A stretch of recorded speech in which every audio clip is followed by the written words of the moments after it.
MA final के सभी विद्यार्थियों का हार्दिक अभिनंदन, स्वागत। जैसा कि अभी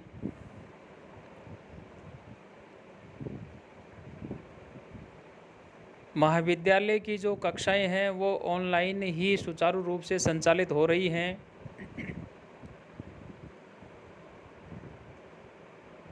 निकट भविष्य में हो सकता है कि आप लोगों की अति शीघ्र ही ऑफलाइन कक्षाएं जो हैं वो शुरू हो जाएंगी, परंतु वर्तमान में यदि हम चर्चा करें तो ऑनलाइन जो कक्षाएं हैं वो तो आपकी चलती रहेंगी, साथ में ऑफलाइन जो कक्षाएं हैं वो भी संचालित होंगी। तो यदि आपकी कक्षाएं शुरू भी हो जाती हैं तो भी ऑनलाइन की कक्षाएं यथावत चलती रहेंगी। ऐसे निर्देश जो है ये पहले भी थे और अब भी शायद ये ऐसे ही निर्देश आएंगे। खैर, ये अलग बात हुई, ये सरकार की बातें हैं। आज मैं आपसे बात करना चाह रहा हूँ आपके छठे प्रश्न पत्र के अंदर काव्य मीमांसा जो है यह पुस्तक आपकी चलती है और राजशेखर के द्वारा जो है ये प्रणीत है। हम इस पुस्तक को प्रारंभ करेंगे, लेकिन इससे पहले कुछ इस पुस्तक के विषय में, राजशेखर के विषय में आपसे मैं जो ये बात जो है ये शेयर करना चाह रहा हूँ, इनके विषय में जो है हम पहले चर्चा करेंगे। सबसे पहले प्रश्न ये उठता है कि राजशेखर जो है उनकी जो है कुल कितनी रचनाएं हैं। तो प्यारे विद्यार्थियों, यदि ऐसी बात कहीं आए या ऐसा क्वेश्चन कहीं आए या परीक्षा में यदि कोई छोटा ऐसा कोई प्रश्न आता है तो कुल इनकी 5 रचनाएं हैं। उनमें कर्पूर मंजरी है 1 नंबर पे, विद्याशाल भंजी का 2 नंबर पे, बाल रामायण जो है 3 नंबर पे है और बाल भारत, और लास्ट में आती है आपकी काव्य मीमांसा। काव्य मीमांसा कवि की अंतिम रचना है और एक उनका ग्रंथ है, नाटक है बाल रामायण। वहाँ इन्होंने कहा है पहले अंक के अंदर, ब्रूते यह कोपि दोषम महदीति सुमतिर बाल रामायण अस्मिन् प्रष्टव्यो असौ पटियानीह भणिति गुणौ विद्यते वा नवेति यद्यस्ति स्वस्ति तुभ्यं बहु पठन रुचिर्विधि न षट् प्रबंधान नैव चेत दीर्घ मास्तां नट वटु वदने जर्जरा काव्य कंथा। प्यारे बच्चों, यहाँ कहने का तात्पर्य यह है कि एक भुवन कोश का नाम तो स्वयं लिखते हैं, परंतु अन्य जो ग्रंथ हैं उनमें कुछ उदाहरण हैं। उन उदाहरणों से उनके एक काव्य, एक हरविलास नाम का जो काव्य है उसका भी पता चलता है। इसके अलावा अन्य जो रचनाएं हैं उनकी यदि हम चर्चा करें तो वो एक अलग विषय होता है। खैर, इसके अतिरिक्त जहलन कृत एक सूक्ति आती है, मुक्तावली हारावली नामक सूक्ति संग्रह है, ग्रंथ है। वहाँ कवि प्रशस्ति के विषय में राजशेखर के अनेक श्लोक जो है वो मिलते हैं। कुछ विद्वानों का मानना है कि राजशेखर ने इस विषय पर स्वतंत्र ग्रंथ और जो है शायद लिखा होगा, ऐसी उनकी मान्यता है। बाल रामायण चूँकि नाटक नाम दिया है, परंतु ये वास्तव में महानाटक है। और उसकी प्रस्तावना में भी जिन 6 ग्रंथों की चर्चा की है, चूँकि बाल रामायण के ऊपर मैंने काम किया है, मैंने रिसर्च किया है, मैंने प्रोजेक्ट पूरा किया इसके ऊपर, तो वहाँ पर 6 ग्रंथ है उनकी चर्चा की है।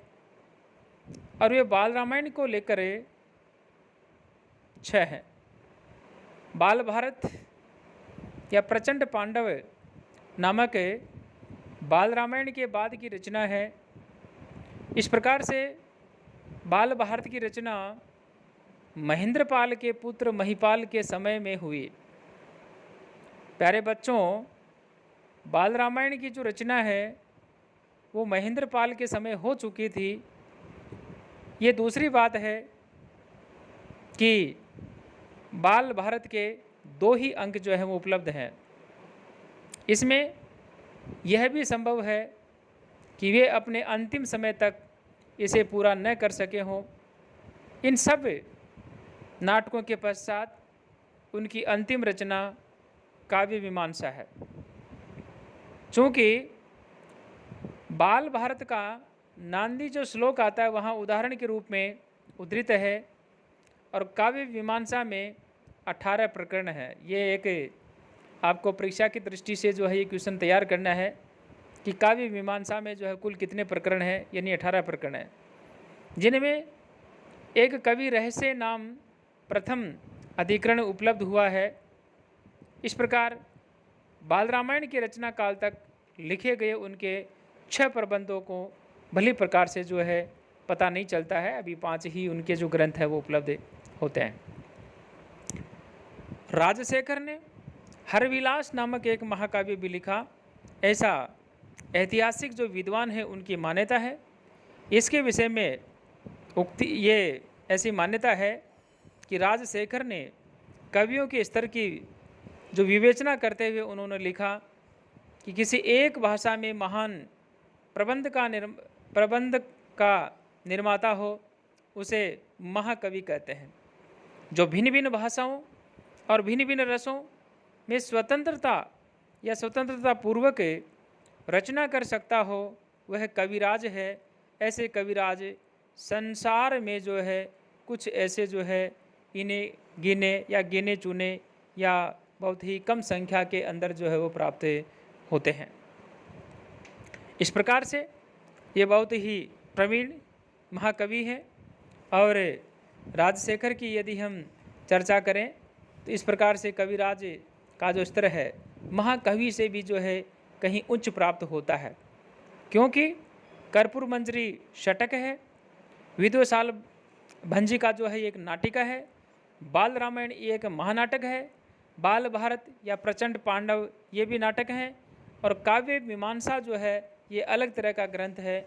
इस प्रकार से यहाँ जो ये कवि नहीं होकर के ये जो है कविराज हैं। प्यारे बच्चों, इस प्रकार से यहाँ राजशेखर की यदि हम बात करें तो बाल रामायण को छोड़ कर के और कोई जो महाप्रबंध है उनको हम यहाँ यदि उनकी श्रेणी में रखते हैं तो यहाँ हरविलास नामक जो महाकाव्य है इस महाकाव्य को भी शायद जो है इन्होंने लिखा होगा, परंतु इस समय जब है उपलब्ध नहीं है। राजशेखर ने हरविलास की चर्चा नहीं की है, परंतु उनके जो अनुयायी हैं, उनके जो आलोचक हैं, ऐसे जो विद्वान हैं उनका नाम हेमचंद्र है। उन्होंने अपने काव्यानुशासन विवेक में जो है इसकी चर्चा की है। खैर, इस प्रकार से यहाँ जो हम चर्चा कर रहे हैं कि ऐसे ये राजशेखर जो है ये कवि जो हैं ये बहुत ही प्रसिद्ध हैं और एक कविराज के रूप में जो है इनकी जो प्रशस्ति है वो है। यहाँ जो राजशेखर है उनका प्रधान ग्रंथ काव्य मीमांसा है, जो 18 अधिकरणों में पूर्ण हुआ है। उसका काव्य मीमांसा की यदि हम चर्चा करें तो उसके 17वें अध्याय में भारतवर्ष का संक्षिप्त जो भूगोल है यानी कवियों की जानकारी के लिए दिया है। उसके अंत में लिखा है कि हमने इस देश के विभागों का संकेत मात्र दिया है। जो इससे अधिक ज्ञात करना चाहिए वे मेरे द्वारा रचित जो भुवन कोश को देख सकते हैं। यह भुवन कोश भूगोल संबंधी है प्यारे बच्चों, परंतु अभी तक यह प्राप्त नहीं हुआ है। कुछ लोगों का ऐसा अनुमान है कि भुवन कोश जो है काव्य मीमांसा एक प्रकार का प्रकरण है, जैसा कि राजशेखर स्वयं ने लिखा है, जिसके अंदर 18 अधिकरणों में यह पूर्ण हुआ है। उसका प्रथम अधिकरण प्राप्त हुआ है जिसका नाम जो है कवि रहस्य है। आपसे यह भी प्रश्न पूछा जा सकता है कि राजशेखर का जो काव्य मीमांसा है उसका जो प्रथम जो अधिकरण है उसको किस नाम से कहा जाता है, किस नाम से उसको पुकारा जाता है, या उसका क्या नाम है।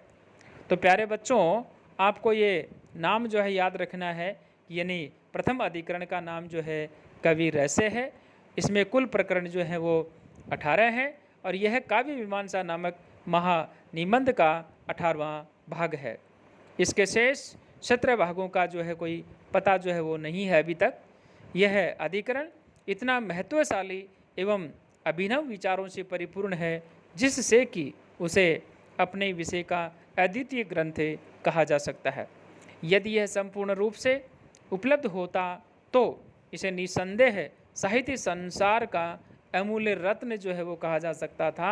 यह राजशेखर की अंतिम रचना है, अतः यह संभव है कि अंतिम जीवन में इसे जो है पूर्ण न कर सके हो। कुछ प्रमाणों से माना जा सकता है कि इस प्रकार से इस ग्रंथ को पूर्ण कर चुके थे, किंतु दुर्भाग्य से जो है उसका शेष भाग जो है वो प्राप्त नहीं हो रहा है।